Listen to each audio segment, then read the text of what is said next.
Isso. Especialização modo básico, Política e Sociedade, do Carlos Eduardo Panusso. Aqui tem uma breve descrição, né, do currículo dele, do Dr. Carlos Eduardo Panusso. Esse livro é de 2021, né, um material didático utilizado no curso de especialização pela UAB, né, da UP, e está sendo utilizado aqui na disciplina da UFLA Minas Gerais. Bom, vamos lá. Apresentação da disciplina. Olá, caro estudante de pós-graduação do PENAP. A disciplina Política e Sociedade é componente curricular do módulo básico do curso de especialização em Administração Pública EAD da UP. Ao tomar conhecimento deste conteúdo, você encontrará material que servirá de subsídio para o seu estudo e possibilitará reflexões sobre algumas questões que envolvam a política e a sociedade de um modo integrado. Mais ainda, de uma forma que demonstra que essas são duas esferas ou dimensões de uma mesma realidade. No caso, então, política e sociedade, né? Para além do texto, você encontrará notas, definições, conceitos, quadros sobre os autores mais importantes desse campo de estudo, dicas e leituras complementares, bem como indicações de filmes e documentários. Ou seja, você encontrará uma vasta gama de atividades que dará uma maior amplitude ao tema, cujo objetivo é o de provocar sua curiosidade, reflexão e desejo de compreender as questões tratadas de forma mais extensa. Para tanto, o presente livro foi construído com uma estrutura de 3 capítulos, além da introdução, que também faz às vezes de uma capítulo-aula. Na introdução, faremos uma discussão sobre as relações entre política e sociedade, tratando esses dois objetos das ciências políticas e sociologia, respectivamente, não como fenômenos que existem em esferas diferentes da vida social, mas sim como fenômenos que coexistem, sendo desse modo impossível separá-los, a não ser de modo analítico, a fim de entendê-los melhor. Assim, a introdução se torna a parte mais importante deste livro, tornando os capítulos que se seguem divisões analíticas das questões tratadas na introdução. O primeiro capítulo aborda talvez o objeto de estudo mais importante desde que se consolidaram a ciência política, desde Maquiavel, que é o pai da ciência política, e a filosofia política, desde os chamados contratualistas, o Estado. O segundo trata, por conseguinte, das formas possíveis de regimentos políticos e formas de governo. Tentando seguir uma certa cronologia do pensamento político no Ocidente, busca descrever e analisar como se constrói a noção de Estado moderno. Não menos importante é o contexto político brasileiro, e este passa por uma reflexão justamente ao falarmos do Estado e sua estrutura de poder. Tratamos de maneira resumida, tentando conciliar com as teorias algumas dessas questões relacionadas ao contexto brasileiro no capítulo 2.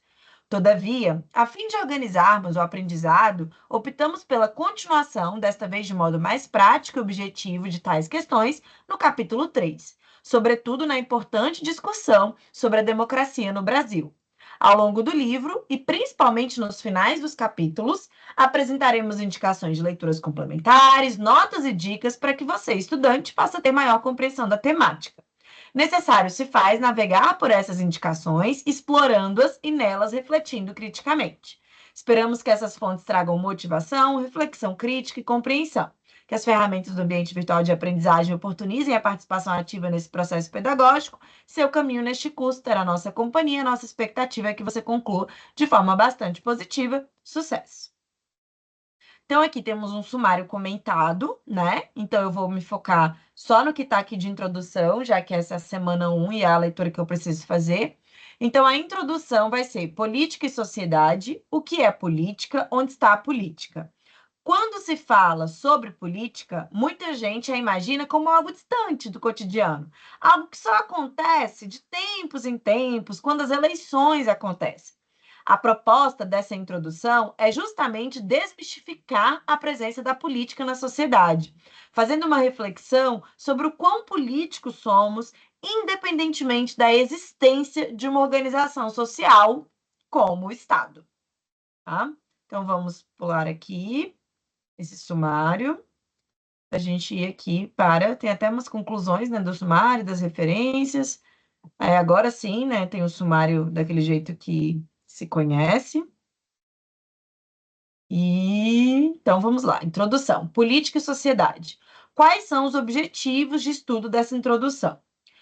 Ao finalizar a introdução, você deverá ter condições de relativizar um pouco os conceitos de política e sociedade, identificar a política como algo presente no cotidiano, para além do que entendemos por política institucional ou partidária, reconhecer a política como algo que não se dissocia da sociedade e compreender que existem diferentes formas de organização social e, portanto, diferentes formas de organização política. Tá? Prezado estudante, quando iniciamos um estudo nos campos da ciência e da filosofia política, como é o caso dessa disciplina, Política e Sociedade, é comum termos em mente que vamos estudar e entender sobre política, considerando-a como algo distante do nosso cotidiano.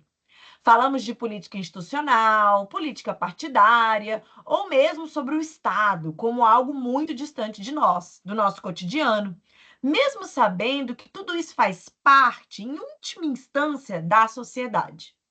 Também é comum pensarmos que somente em sociedades com o Estado bem estabelecido como uma organização social, a política estaria presente. Pois bem, o objetivo dessa introdução é iniciar uma reflexão com vistas a sanar tais dúvidas ou equívocos em relação ao que pensamos sobre política.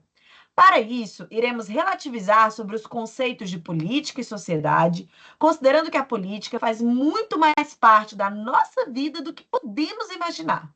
Além disso, veremos que política não é privilégio de nenhuma sociedade específica e que toda forma de organização social também é, em última análise, uma organização política.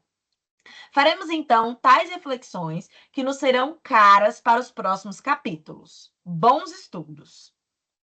O que é política? Onde está a política? O analfabeto político de Bertolt Brecht. O pior analfabeto é o analfabeto político.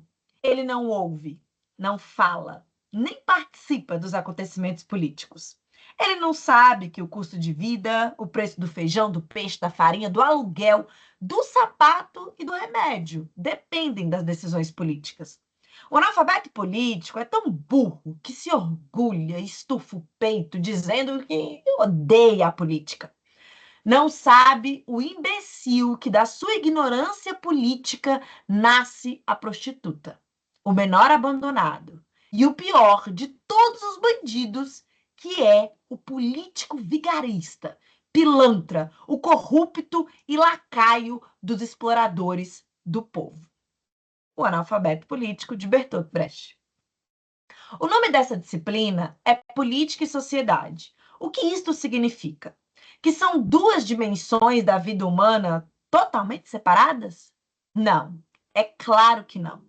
Essas duas esferas da vida em sociedade não são dimensões separadas, são dimensões de uma mesma realidade. Tampouco as suas relações intrínsecas são facilmente percebidas sem que se faça alguma análise a respeito. O que quero dizer é que, às vezes, o que nos parece óbvio necessita um olhar mais apurado para que se tire conclusões. É o caso do assunto política e as suas relações com o que se entende, por sociedade. É preciso ter como ponto de partida a seguinte ideia: viver e conviver em sociedade significa se relacionar politicamente com as outras pessoas, com outros grupos e com outras instituições. Como diria Adalberto Paranhos, professor de Ciência Política da Universidade Federal de Uberlândia, UFO, muita gente torce o nariz ou franze a testa quando se começa a falar de política. 1988. Por que será que isso acontece? O nosso palpite é que, para a grande maioria das pessoas, a política, aquela que identificamos como sendo atividade de movimentos, partidos ou profissionais do setor público, pessoas com mandato ou aspirantes a tal, seja algo muito distante da realidade do cotidiano das pessoas normais, como nós. Achamos muitas vezes que a política só acontece em tempos de eleições, quando candidatos a cargos eletivos nos procuram por apoio ou por votos. É exatamente neste ponto que nos enganamos. Sim, nos enganamos e não somos enganados. E nos enganamos duplamente. Primeiro, porque, como a afirmação atribuída a Platão, um dos primeiros filósofos gregos e que escreveu a República 379 anos antes de Cristo, não há nada de errado com aqueles que não gostam de política. Simplesmente serão governados por aqueles que gostam. Ou ainda, como a fala atribuída a Nicolau Maquiavel, o pai da ciência política, autor de O Príncipe, publicado pela primeira vez em 1532, e de que falaremos no capítulo 1 deste livro, mais especificamente no item 3. O mundo da política não leva aos céus, mas sua ausência é o pior dos infernos. Deixa eu só voltar aqui, que eu vi uma nota de rodapé a respeito do Eugen Bertolt Friedrich Brecht, né? Que viveu ali de 1898 a 1956 e foi um importante dramaturgo, poeta, encenador alemão do século XX. Seus trabalhos artísticos e teóricos transcenderam o teatro e as artes influenciaram outros campos das humanidades, como o próprio pensamento político da sua época e na contemporaneidade. Né? Era uma nota aqui, que eu acabei não lendo na hora, referente ao poema introdutório. Bom, voltando aqui então, segundo, porque precisamos lembrar que a própria omissão diante de qualquer situação na vida é, sem sombra de dúvidas, também um posicionamento político. Sendo assim, é muito melhor que nos posicionemos sempre. Melhor ainda que seja de modo consciente, não deixando que nossas decisões sejam tomadas por outras pessoas que se interessam mais pela política que nós. É importante notar aqui, portanto, que a dimensão da política que aparece para o mundo é sempre reforçar o resultado de um processo de tomada de decisões que começa muito antes, ou seja, no nosso convívio social, no nosso cotidiano. Mas quem foi Platão? Fundador da Academia de Atenas, né, que colocaram uma imagem de Platão. Platão, aluno de Sócrates e professor de Aristóteles, é um dos filósofos gregos mais conhecidos e estudados até os dias atuais, especialmente por sua obra ter sobrevivido praticamente intacta mais de 2.400 anos, o que não aconteceu com a grande maioria de seus contemporâneos. Muito importante para a história da filosofia, Platão é responsável por termos acesso ao pensamento de diversos filósofos da Grécia Antiga, como Sócrates, seu mestre Heráclito, Parmênides e Pitágoras. Platão foi ainda o introdutor do método de diálogo em filosofia e sua obra, A República, 379 a.C., é considerada um marco fundador da filosofia política ocidental. 2. Somos todos políticos? Em 1977, morria precocemente em um acidente automobilístico aos 43 anos de idade um antropólogo francês chamado Pierre Clastres. Todavia, apesar da sua morte precoce, Clastres teve tempo para lançar ao mundo algumas ideias sobre o que ele chamou de uma antropologia política, tornando seus textos clássicos para o entendimento do que é uma sociedade, o que é o poder, como ele é distribuído e como ele é disputado, etc. Clastres conseguiu elucidar essas questões com base no estudo de povos indígenas, principalmente os Guarani, povo existente no Cone Sul da América do Sul, que é o Brasil, Argentina, Uruguai, Paraguai e Bolívia, para demonstrar como sociedades sem Estado também, e talvez até mais que as sociedades ocidentais e complexas, possuem um projeto de sociedade que não inclui o Estado. Isso porque este já representaria a criação de desigualdades e as relações entre dominantes e dominados, tornando-se, assim, sociedades contra o Estado. Título, inclusive, de seu livro mais importante. Mais ou menos como pensava o também francês, porém mais antigo do iluminismo, Jean-Jacques Rousseau. As sociedades estariam melhores sem o Estado. E não querer o Estado é, sem dúvida, uma tomada de decisão política, e não uma conduta alienada, como tendemos a acreditar. É claro que não estamos fazendo aqui uma apologia contra o Estado, ou mesmo sendo ingênuos acreditando na frase de Rousseau, totalmente retirada de contexto. O homem nasce bom, a sociedade o corrompe. Ou mesmo acreditando no mito do bom selvagem. Muito pelo contrário. Citamos esses dois autores franceses apenas para enfatizar que querer ou não querer algo para a nossa sociedade tem muito mais de política do que pensamos. Refiro-me ao projeto social que cada sociedade constrói, com ou sem Estado, e nem por isso é menos ou mais politizada que a outra, tá? Mas quem foi Pierre Clastres? Então, aqui temos uma foto dele. Pierre Clastres nasceu em Paris, 17 de maio de 1934, morreu em Gabriac, 29 de julho de 1977. Foi um importante antropólogo e etnógrafo francês da segunda metade do século XX. Clastres é conhecido sobretudo por seus trabalhos de antropologia política, por sua suposta vinculação ao anarquismo e por sua pesquisa sobre os índios Guaiaque do Paraguai. Filósofo de formação, se interessou pela antropologia e especificamente pela América do Sul, sob a influência de Claude Lévi-Strauss, não lembro agora como pronuncia, Strauss, e de Alfred Metrox, também, não sei. Foi diretor de pesquisa no Centre National de la Recherche Scientifique, CNRS Paris, e membro do Laboratório de Anthropologie Sociale du Collège des Français. Realizou pesquisas de campo na América do Sul entre os índios Guaiaque, Guarani e Yanomami. Publicou Crônica dos Índios Guaiaque, 1972, A Sociedade contra o Estado, 74, e A Fala Sagrada, Mitos e Cantos Sagrados dos Índios Guarani, 1974. Sua morte prematura em um acidente de carro, em 1977, interrompeu a conclusão de textos que mais tarde seriam reunidos no livro Arqueologia da Violência, Ensaios de Antropologia Política. Uma de suas principais contribuições para a antropologia foi sua crítica à visão, até então dominante, de que sociedades como as dos índios da América do Sul são mais primitivas ou menos desenvolvidas culturalmente do que sociedades mais hierárquicas, onde a presença do Estado é mais evidente, como no caso das sociedades maia, inca e asteca.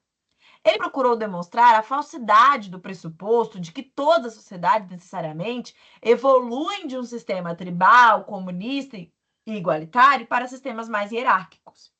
As sociedades não hierárquicas, segundo seus estudos, possuem mecanismos culturais que impedem ativamente o aparecimento de figuras de comando, seja isolando os possíveis candidatos a chefe, como no caso dos pajés, seja destituindo-os do poder do mando, como no caso dos chefes, que só têm o poder de aconselhar.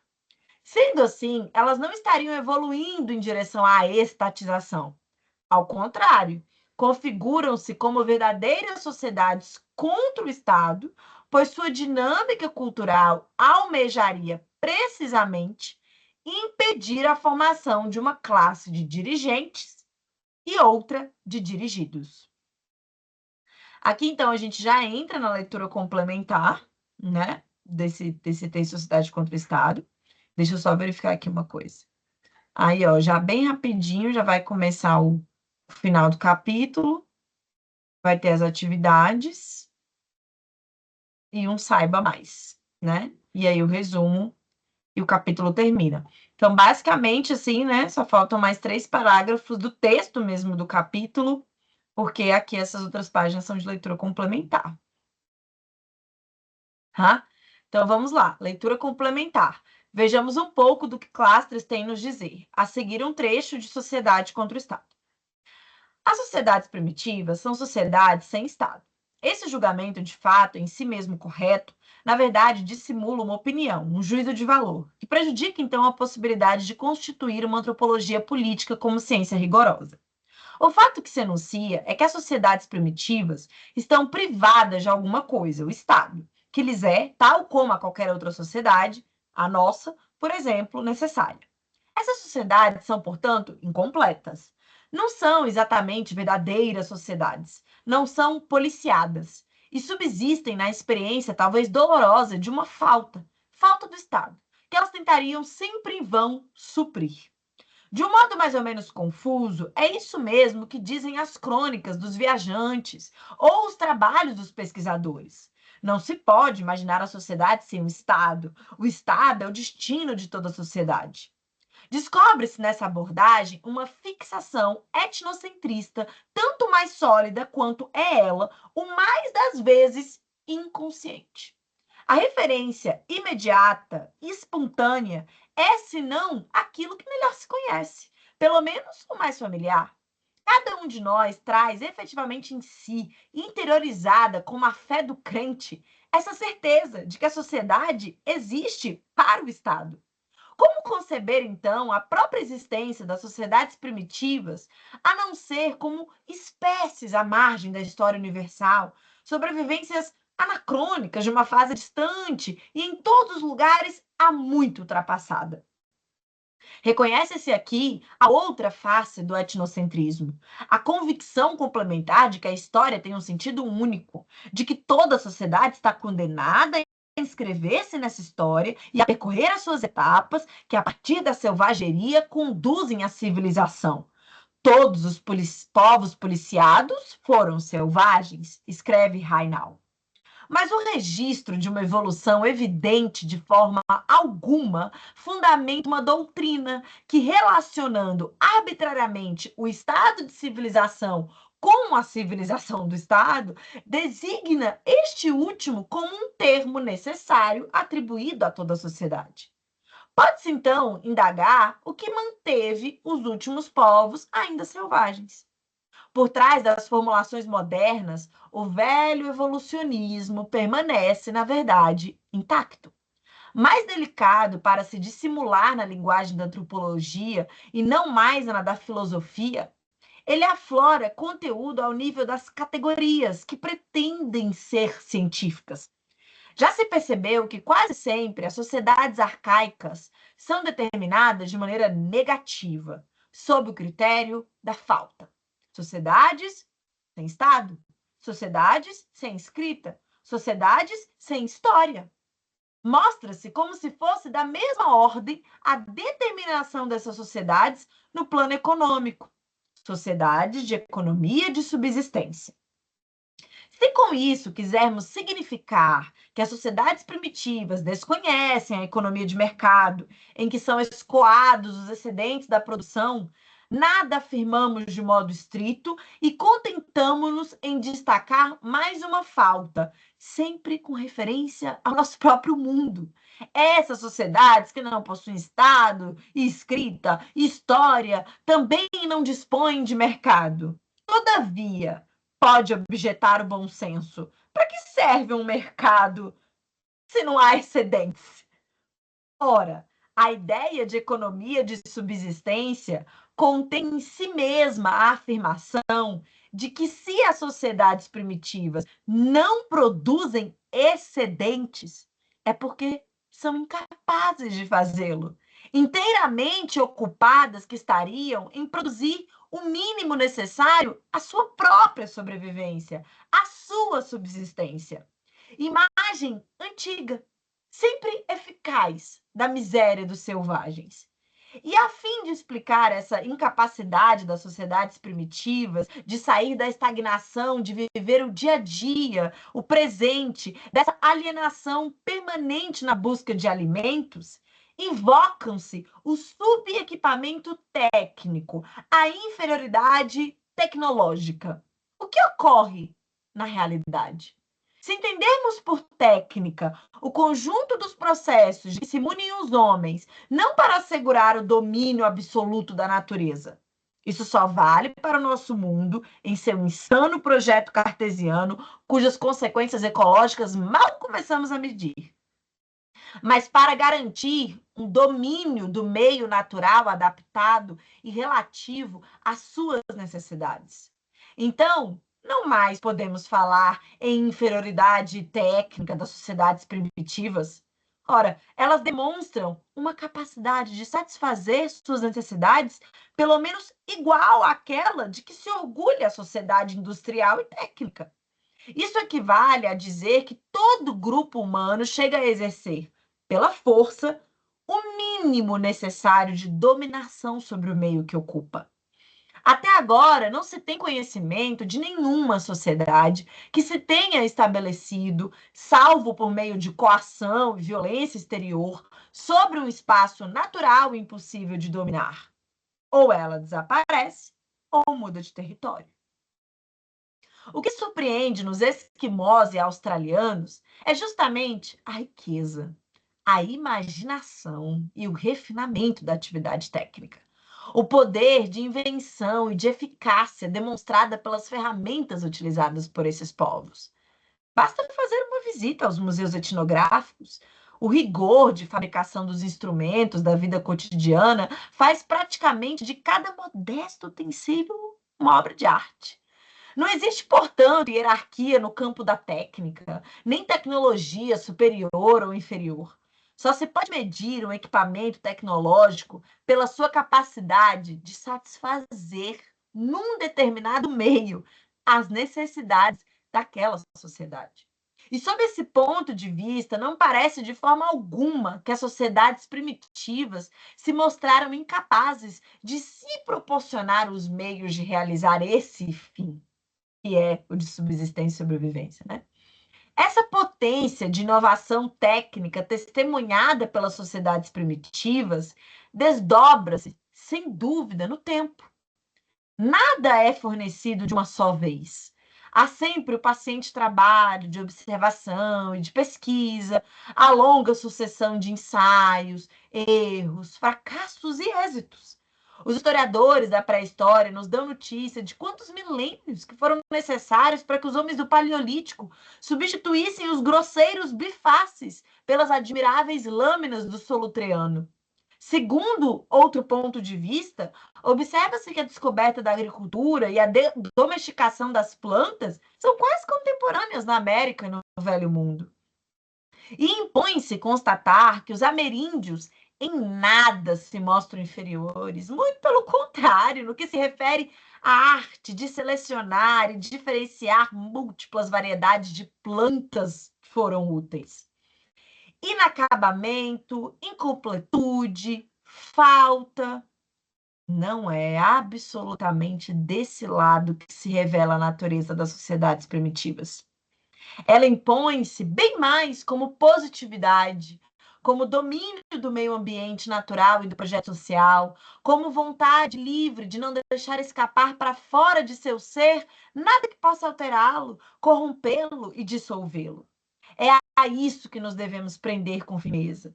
As sociedades primitivas não são os embriões retardatários das sociedades ulteriores, dos corpos sociais de decolagem normal, interrompida por alguma estranha doença. Elas não se encontram num ponto de partida de uma lógica histórica que conduz diretamente ao termo inscrito de antemão, mas conhecido apenas a posteriori, o nosso próprio sistema social. Se a história é essa lógica, como podem ainda existir sociedades primitivas? Tudo isso se traduz no plano da vida econômica, pela recusa das sociedades primitivas em se deixarem tragar pelo trabalho e pela produção, através da decisão de limitar os estoques às necessidades sociopolíticas, da impossibilidade intrínseca da concorrência. De que serviria numa sociedade primitiva ser rico entre os pobres? Em suma, pela proibição não formulada, ainda que dita, da desigualdade. O que é que determina que numa sociedade primitiva a economia não seja política?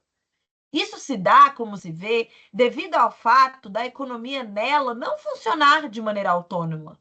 Poder-se-ia dizer que, nesse sentido, as sociedades primitivas são sociedades sem economia por recusarem a economia.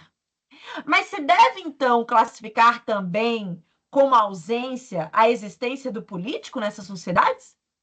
É preciso admitir que, por se tratarem de sociedades sem lei e sem rei, o campo político lhes falta? E não tornaríamos dessa forma a cair na rotina clássica de um etnocentrismo para o qual a falta assinala em todos os níveis as diferentes sociedades? Abordemos, pois, a questão do político nas sociedades primitivas. Não se trata simplesmente de um problema interessante, de um tema reservado apenas à reflexão dos especialistas, pois a etnologia ganha as dimensões de uma teoria geral a construir da sociedade.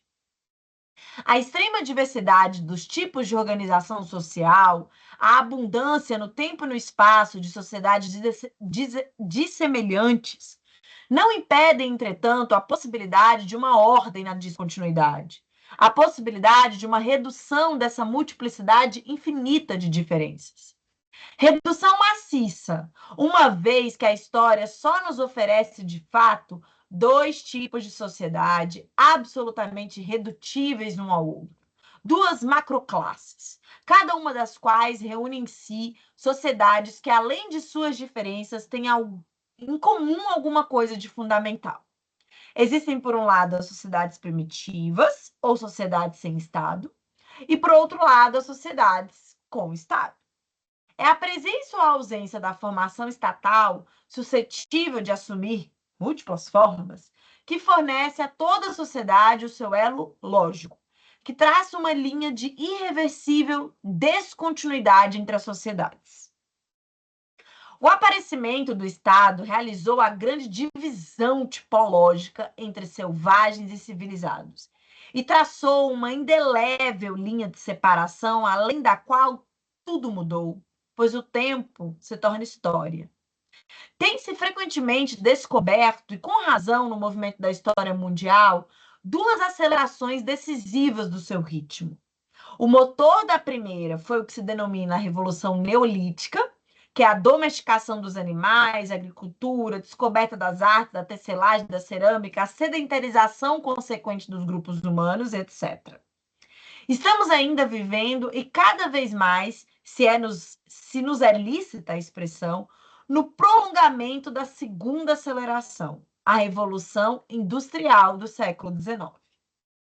O Estado, dizem, é o instrumento que permite à classe dominante exercer sua dominação violenta sobre as classes dominadas. Que seja, para que haja o aparecimento do Estado, é necessário, pois, que exista antes divisão da sociedade em classes sociais antagônicas, ligadas entre si por relação de exploração.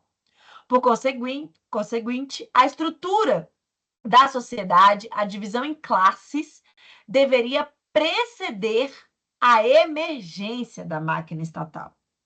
Observemos, de passagem, a fragilidade dessa concepção puramente instrumental do Estado. Se a sociedade é organizada por opressores capazes de explorar os oprimidos, é que essa capacidade de impor alienação repousa sobre o uso de uma força, isto é, sobre o que faz da própria substância do Estado monopólio da violência física legítima. A que necessidade responderia desde então a existência de um Estado, uma vez que sua essência, a violência, é imanente à divisão da sociedade, já que é nesse sentido, dada antecipadamente na opressão exercida por um grupo social sobre os outros. Ele não seria senão o inútil órgão de uma função preenchida antes e alhures. Terminado o texto complementar, né? Nesse sentido, com base na leitura do texto de Pierre Clastres, duas conclusões já podem ser tiradas. A primeira é que não existe, portanto, sociedade sem política. A vida em sociedade, a convivência entre os seus indivíduos, as decisões, as escolhas, os conflitos e os consensos são todos elementos de uma vida social e política, ou simplesmente social-política. Impossível, assim, de se dissociarem. São apenas dimensões da mesma realidade, que por vezes as separamos, como se faz com qualquer objeto da ciência, e estamos falando aqui que ciência política é tão ciência quanto uma ciência da natureza, por exemplo. Por um lado, por questões analíticas, e por outro, por questões didáticas. A segunda conclusão, por conseguinte, refere-se ao fato de, a partir de agora, podermos conceber ou reconhecer o Estado, essa organização, ou instituição social e política da qual estamos sempre falando, como se fosse uma obra natural da sociedade ou sobre-humana, e que será objeto nosso de estudo no primeiro capítulo, como uma construção social e, portanto, humana, seja qual for o tipo de sociedade em que ele se apresente.